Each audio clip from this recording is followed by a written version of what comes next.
ಒಂದು ಒಬ್ಬ ಶ್ರೀಮಂತನ ಮನೆ ಇತ್ತು. ಆ ಶ್ರೀಮಂತನ ಮನೆಗೆ ಒಂದು ದೊಡ್ಡ ಕೋಟೆಗೋಡೆ ಇತ್ತು.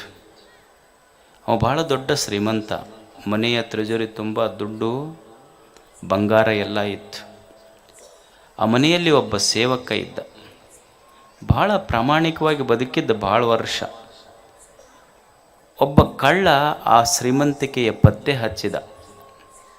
ಅವ ಹೆಂಗೆ ಈ ಶ್ರೀಮಂತನ ಮನೆಗೆ ಕನ್ನ ಹಾಕಬೇಕು, ದುಡ್ಡು ಬಂಗಾರ ತಗೊಂಡು ಹೋಗಬೇಕು ಅಂತ ವಿಚಾರ ಮಾಡ್ತಿದ್ದ.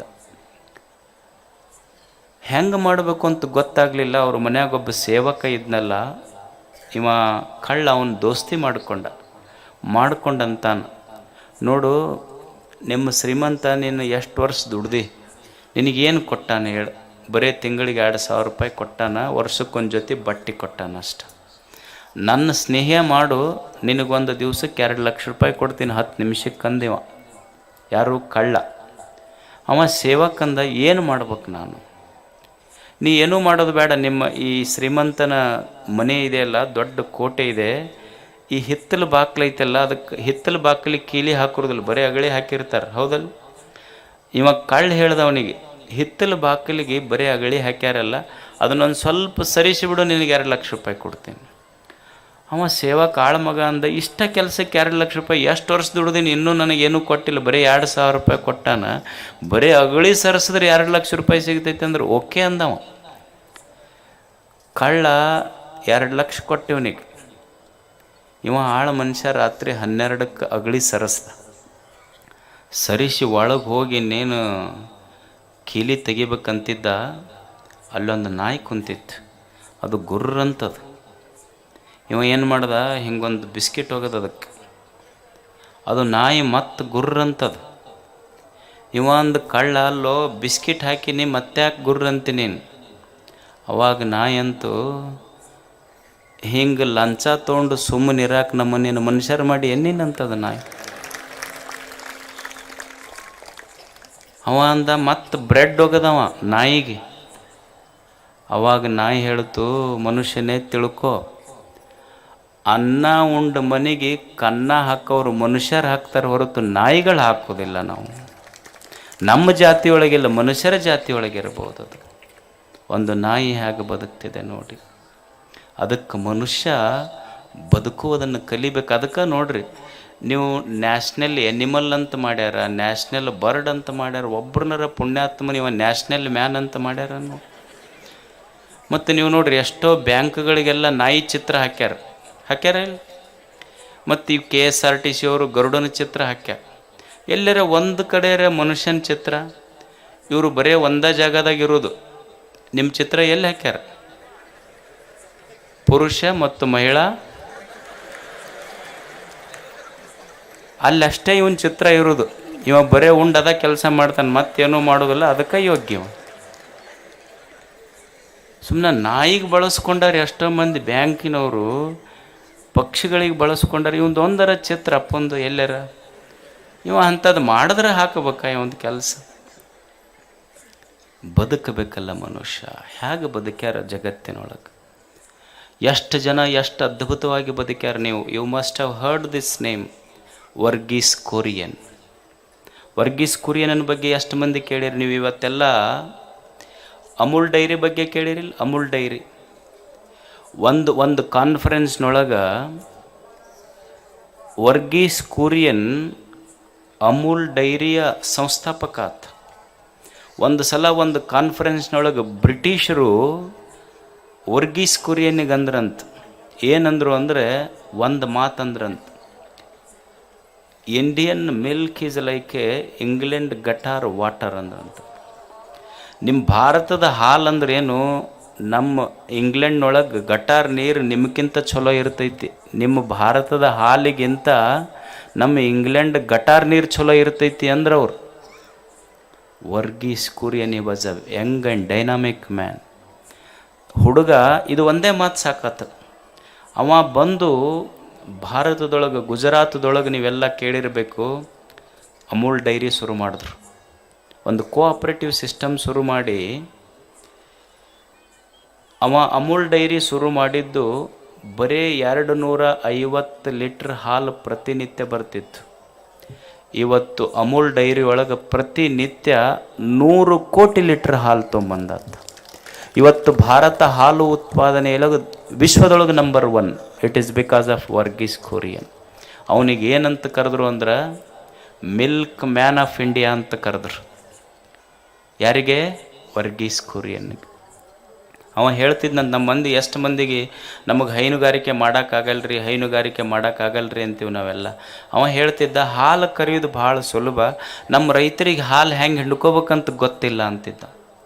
ಅವ ಹೇಳ್ತಿದ್ನಂತ, ನಿನ್ನ ಆಕಳು ಹಾಲು ಕೊಡ್ಬೇಕಾದ್ರೆ ಏನೂ ಮಾಡಬೇಡ, ಅದಕ್ಕೊಂದು ಸ್ವಲ್ಪ ಚಲೋ ನೀರು ಕೊಡಿಸು, 1 ಲೀಟ್ರ್ ಹಾಲು ಕೊಡ್ತೈತಿ. ಮತ್ತು ಅದ್ರ ಮುಂದೆ ಒಂದಿಷ್ಟು ಹಸಿರು ಹುಲ್ಲಿಡು, ಮತ್ತೊಂದು ಲೀಟ್ರ್ ಹಾಲು ಕೊಡ್ತೈತಿ. ಮತ್ತೊಂದಿಷ್ಟು ಅದ್ರ ಮುಂದೆ ಒಂದಿಷ್ಟು ಕಾಳ ಕಡಿ ಇಡು, ಮತ್ತೊಂದು ಲೀಟ್ರ್ ಕೊಡ್ತೈತಿ. ಎಷ್ಟು ಲೀಟ್ರ್ ಅದು? 3 ಲೀಟ್ರ್ ಆಯ್ತು. ಆ ಆಕಳ ಮೇಲೆ ಒಂದು ಸ್ವಲ್ಪ ಪ್ರೀತಿಯಿಂದ ಕೈ ಆಡಿಸು, ಮತ್ತೊಂದು ಲೀಟ್ರ್ ಕೊಡ್ತೈತಿ. ಮತ್ತು ಅದಕ್ಕೆ ಮ್ಯಾಲೆ ಒಂದಿಷ್ಟು ನೆಳ್ಳು ಮಾಡು, ಮತ್ತೊಂದು ಲೀಟ್ರ್ ಕೊಡ್ತೈತಿ. ಬೆಳಿಗ್ಗೆ 5 ಲೀಟ್ರ ನೀ ಚಂದ ನಿನಗೆ ಉಣ್ಣು, ಬರೀ ಹೋಟೆಲ್ಗೆ ಹಾಕಕ್ಕೆ ಹೋಗಬೇಡ. ರಾತ್ರಿ 5 ಲೀಟ್ರ್ ನನಗೆ ಕೊಡು, ನೀನು ಶ್ರೀಮಂತ, ನಾನು ಶ್ರೀಮಂತ, ದೇಶ ಶ್ರೀಮಂತ ಆಗ್ತೈತೆ ಅಂತ ಹೇಳ್ತಿದ್ದ ವರ್ಗೀಸ್ ಕುರಿಯನ್. ಅವನಿಗೆ ಮಿಲ್ಕ್ ಮ್ಯಾನ್ ಆಫ್ ಇಂಡಿಯಾ ಅಂತ ಕರೆದ್ರು. ನೋಡಿ ಹಾಗೆ ಕೆಲಸ ಮಾಡಿದ್ದಾರೆ. ಇನ್ನೊಬ್ಬ ಮನುಷ್ಯ ಇದ್ದ ಬಿಹಾರದೊಳಗೆ, ಅವನಿಗೆ ಮೌಂಟನ್ ಮ್ಯಾನ್ ಆಫ್ ಇಂಡಿಯಾ ಅಂತ ಕರೆದ್ರು. ದಶರಥ್ ಮಾಂಜಿ ಅಂತಿದ್ದ. ಅವ ಸಾಲಿ ಕಲಿಲಾರ್ದ ಮನುಷ್ಯ. ಅವನ ಊರು ಹೆಂಗಿತ್ತು ಅಂದ್ರೆ ಹಿಂಗೆ ನಮ್ಗೆ ಹೆಂಗೆ ಕೊಪ್ಪಳ ಗುಡ್ಡ ಐತಲ್ಲ, ಈ ರೀತಿ ಒಂದು ಸುಮಾರು ನಾನು ಅಲ್ಲಿಗೆ ಹೋಗಿದ್ದೆ. ಗಯಾಕ್ಕೆ ಹೋದಾಗ ಊರು ನೋಡಕ್ಕೆ ಹೋಗಿದ್ದೆ. ಒಂದು 80-100 ಕಿಲೋಮೀಟ್ರ್ ಗುಡ್ಡ ಇದೆ ಹಿಂಗೆ ಉದ್ದಕ್ಕೆ. ಗುಡ್ಡದ ಈ ಕಡೆ ಒಂದು ಪುಟ್ಟ ಹಳ್ಳಿ, ಗುಡ್ಡದ ಆ ಕಡೆ ಹೈವೇ ರೋಡ್. ಯಾರಾದ್ರಿಗೆ ಒಬ್ಬರಿಗೆ ಆರಾಮಿರಲಿಲ್ಲ ಅಂದ್ರೆ ತೋರ್ಸಕ್ಕೆ ಹೋಗ್ಬೇಕಾದ್ರೆ 80 ಕಿಲೋಮೀಟ್ರ್ ಸುತ್ಕೊಂಡು ಹೋಗ್ಬೇಕಾಗ್ತಿತ್ತು. ಇವ ಸರ್ಕಾರಕ್ಕೆ ಪತ್ರ ಬರೆದ, ಶಾಸಕರಿಗೆ ಬರೆದ, ಎಲ್ಲರಿಗೆ ಬರೆದ. ಅವ ತನ್ನ ಹಳ್ಳಿಯಿಂದ ಸಂಸತ್ತಿನವರೆಗೆ ಪಾದಯಾತ್ರೆ ಮಾಡ್ದ. ಆದರೆ ಅವನ ಮಾತು ಯಾರೂ ಕೇಳಿಲ್ಲ. ಅವನ ಹೆಂಡತಿಗೆ ಆರಾಮಿರಲಿಲ್ಲ, ಹೆಂಡತಿ ಪ್ರಾಣ ಹೋತು. ಕೊನೆಗೆ ಅವ ಅಂದ, ಇದು ಸರ್ಕಾರ ಮಾಡೋದಿಲ್ಲ, ನನ್ನ ಕೆಲಸ ನಾನಾ ಮಾಡಬೇಕು ಅಂತ ಒಬ್ಬ ಸಾಲಿ ಕಲಿಲಾರ್ದ ಸಾಮಾನ್ಯ ಮನುಷ್ಯ ದಶರಥ್ ಮಾಂಜಿ ಈ ಹಳ್ಳಿಯಿಂದ ಹೈವೇಕ್ಕೆ ಹೋಗಕ್ಕೆ ಒಬ್ಬನ ಸುತ್ತಿಗೆ ತೊಗೊಂಡು ಗುಡ್ಡ ಕಡ್ದ ದಾರಿ ಮಾಡ್ದ. ಅವನಿಗೆ ಮೌಂಟನ್ ಮ್ಯಾನ್ ಆಫ್ ಇಂಡಿಯಾ ಅಂತ ಕರೀತ. ಅವಾಗ ಸರ್ಕಾರ ಪ್ರಶಸ್ತಿ ಕೊಟ್ಟಿತು. ಇನ್ನೊಬ್ಬ ಅಸ್ಸಾಂದೊಳಗಿದ್ದ, ಒಬ್ಬ ಸಾಮಾನ್ಯ ಮನುಷ್ಯ, ಏನೂ ಓದಿರಲಿಲ್ಲ ಅವನು ಸಹಿತ.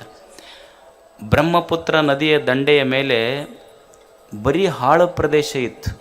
ಅವ ಏನು ಮಾಡ್ದ ಅಂದ್ರೆ, ಪ್ರತಿನಿತ್ಯ ಏನಾದರೂ ಮಾಡಬೇಕು ಅಂತ ತಿಳ್ಕೊಂಡು ಗಿಡ ಹಚ್ತಿದ್ದ. ಅವ ಎಷ್ಟು ಎಕರೆ ಹಚ್ಚದ ಅಂದ್ರೆ, ನಾವು 1 ಗಿಡ 2 ಗಿಡ ಹಚ್ತೀವಿ, ಅವ 1300 ಎಕರೆ ಗಿಡ ಹಚ್ಚದು ಒಬ್ಬ ಮನುಷ್ಯ. ಅವನಿಗೆ ಫಾರೆಸ್ಟ್ ಮ್ಯಾನ್ ಆಫ್ ಇಂಡಿಯಾ ಅಂತ ಕರೆದ್ರೆ. ಅವನಿಗೆ ನಮ್ಮ ಗಿಡ ಹಚ್ಚೋದು ಹೆಂಗಂದ್ರೆ, ಅದು ಇದು ಬರ್ತೈತಲ್ಲ, ಏನು ಗಿಡ ಹಚ್ಚೋ ದಿವಸ ಪರಿಸರ ದಿನಾಚರಣೆ ಬರ್ತೈತಲ್ಲ, ಅವತ್ತಟ್ಟ ಎಲ್ಲರೂ ಗಿಡ ಹಚ್ತೀವಿ, ಫೋಟೋ ತಗೊಳಕ್ಕೆ ಹೋಗಿರ್ತೀವಿ. ಬೆಳಿಗ್ಗೆ ಎದ್ದು ಗಿಡ ನೋಡಕ್ಕೆ ಹೋಗೋದಿಲ್ಲ, ಫೋಟೋದ ಪೇಪರ್ನಾಗ ನಮ್ಮ ಫೋಟೋ ಬಂದೈತಿಲ್ಲ ಅಂತ ನೋಡಕ್ಕೆ ಹೋಗ್ತೀವಿ ಅಷ್ಟೇ ನಾವು. ಒಬ್ಬ ಮಿಲ್ಕ್ ಮ್ಯಾನ್ ಆಫ್ ಇಂಡಿಯಾ, ಒಬ್ಬ ಮೌಂಟೇನ್ ಮ್ಯಾನ್ ಆಫ್ ಇಂಡಿಯಾ, ಒಬ್ಬ ಫಾರೆಸ್ಟ್ ಮ್ಯಾನ್ ಆಫ್ ಇಂಡಿಯಾ, ನಮಗೆ ಮೊಬೈಲ್ ಮ್ಯಾನ್ ಆಫ್ ಇಂಡಿಯಾ ಅಷ್ಟೆ. ಏನು ಇಲ್ಲ, ಬರೀ ಕೈಯಾಗದು ತೆಕ್ಕಿದ್ದು ಮೊಬೈಲ್. ಅಲ್ಲೇ ನಮ್ಮಲ್ಲಿ ಒಬ್ಬ ಪಾಷಾ ಅಂತದ ದಾಸೋಗದಾಗ, ಅವ ಹೇಳಕತ್ತಿದ್ದು ಮೊನ್ನೆ ಹೋದಾಗ, ಯಪ್ಪ ಸುಡಾ ಸಾರ ದೊಡ್ಡ ದೊಡ್ಡ ಹಾಂಡೆ ಅದಾವ, ಹುಡುಗರು ಅವು ಸಾರು ತೊಕ್ಕೊಂತವಲ್ಲ, ಒಂದು ಕೈಯಾಗ ಬಕೆಟ್ನಾಗ ಹಿಂಗೆ ಸುಡಾ ಸಾರು ತೊಕ್ಕೊಂತಿರ್ತಾವ, ಎಡಗೈಲಿ ಅದು ಸೆಲ್ಫಿ ತೊಕ್ಕೊಂತಿರ್ತಾವೆ, ಏನು ಮಾಡ್ಬೇಕಿದು ಅಂದು. ಅಲ್ಲೋ ಸ್ವಲ್ಪ ಹೇಳಬೇಕಿಲ್ಲ ಅಂದು. ಅವ ಹೇಳ್ದ, ಯಪ್ಪ ಕೈಯಾಗ ಸುಡಾ ಸಾರು ಇರ್ತೈತಿ, ಹಿಂಗೆ ಸೆಲ್ಫಿ ತೊಕ್ಕೊಂತಿರ್ತಾವ, ಅದು ಅಕಸ್ಮಾತ್ ಹೊರಗೆ ಬಿದ್ದರು ಸೆಲ್ಫಿ ಮತ್ತು ಸಾರಿನೊಳಗೆ ಬಿದ್ದರೆ ಹಲ್ಪಿನ್ಯಾಗ ಹೋಗ್ತಾರವ್ರು, ಹಲ್ಪಿನೇ ಹಾಕ್ಕಾರಪ್ಪ ನಾವು. ಗೊತ್ತಾಗಬೇಕಲ್ಲ ಮನುಷ್ಯಕ್ಕೆ ಜಗತ್ತು ಎಷ್ಟು ಒಳ್ಳೆ ಕೆಲಸಗಳನ್ನು ಮಾಡಿದೆ. ಅದಕ್ಕೆ ಮನುಷ್ಯನಿಗೆ ಈ ಪ್ರಜ್ಞೆ ಇರಬೇಕು.